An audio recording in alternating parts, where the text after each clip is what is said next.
Let's take now the typical example of this fundamentalist, populist, fetishist logic, anti-Semitism. There, to put it in very simple terms, you have basically a reference to, let's call it social antagonism, class struggle, and to save the notion of organic community, you project, displace, as it were, the origin of evil instability into an intruding outsider. No? Like you say, it's all fault of the Jews. In this sense, you avoid the fundamental fact that it's our society itself, which is in itself antagonistic, and so on and so on. What is the difference between these two? If you listen to me carefully, even if you didn't, you got it. To put it in very naive, moralistic terms, in the first case, liberal symptom malfunctioning, we have, I'm putting it very naive, the good true side is on the surface, hidden beneath it is the bad side, to put it very naively. That is to say, explicit ideologies, equality, justice, who wouldn't agree with it? But then, if you look closely what is behind it, it's exploitation, women are disprivileged, other races, and so on and so on. So you have to argue in a critical way against the apparent false universality, against the appearance, for the hidden truth beneath. With fascist anti-Semitic populism, it's the opposite. It is the ultimate goal, to put it naively, which is a good one. Okay, a good one. Like antagonistic struggle against exploitation. The lie is at the surface that this, as the cause of this antagonism, a Jew is picked out. So you got it, how should I put it, in the first case, the progress is from appearance to what is behind. Like you say universal human rights, I say, haha, what is hidden behind is. On the other hand, it's the opposite. I say, Jews are responsible, you tell me, sorry but I gave you the more honorable, less disgusting position. You tell me, but don't you see that when you are attacking Jews, you are really attacking, I don't know, financial exploitation and so on, and you are just targeting the wrong guy, as it were, no? But your ultimate goal is, okay, this is the classical Marxist, still valid, I think, even liberals would agree with it, analysis of fascism. You know, this old formula, which is correct one, that anti-Semitism is socialism of the poor, or rather of the stupid, you know? Though people who feel spontaneous aversion against capitalist exploitation and so on, but find the easy way to put the blame on the scapegoat on the Jews. Now, why am I mentioning this?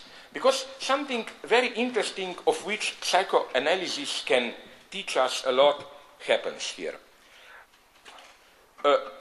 Although one would have thought that it is much easier to undermine the second position, like if I am anti-Semitic, it should be relatively easy, should have been for you to teach me, but can't you see, when you talk about the Jews, you are really projecting onto them what is, Jews are just an empty vehicle, container, for all that is wrong in our society. It seems evident to us who are not in it. But as experience teaches us, and psychoanalytic theory can provide reasons, it's the opposite. That is to say, if you are, now you're again the good guy, I'm not that. Let's say you are a naive liberal. I try to convince you, but can't you see your universal rights a good idea, but, and so on.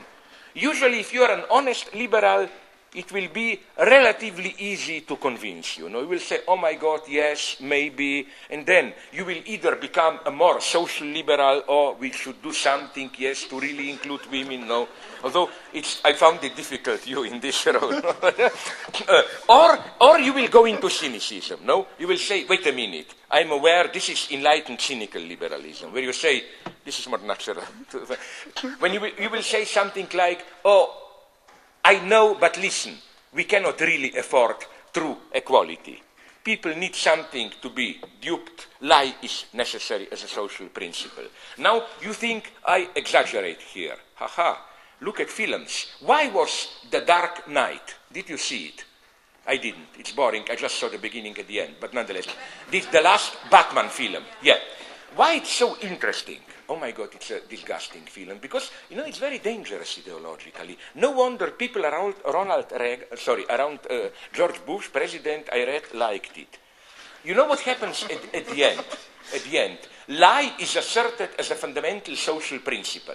That public prosecutor, who is the hero fighting the mafia, is discovered to be himself a murderer, and then Batman offers himself to take these murders upon himself, saying, if we say to the people the truth, that the big public figure was himself a murderer, this will undermine the trust of the people into legal system. So I will do it. So it's a very sad lesson of the film. The lesson is we need lie to maintain public order, and so on and so on. No. And incidentally, if you want, but I will come to this later, how much we can learn from Hollywood in the sense of getting from Hollywood films a diagnosis of what goes on. Which is why, but I will be too tired, admit it, my decadent. The first thing I asked you after coming to Pristina 2 days ago is, where does angels and demons play? No, if I can see it. No, I'm just interested in how it, because another, even purer example, did you see it? I did 10 times, but I'm not crazy because of my small son who likes it.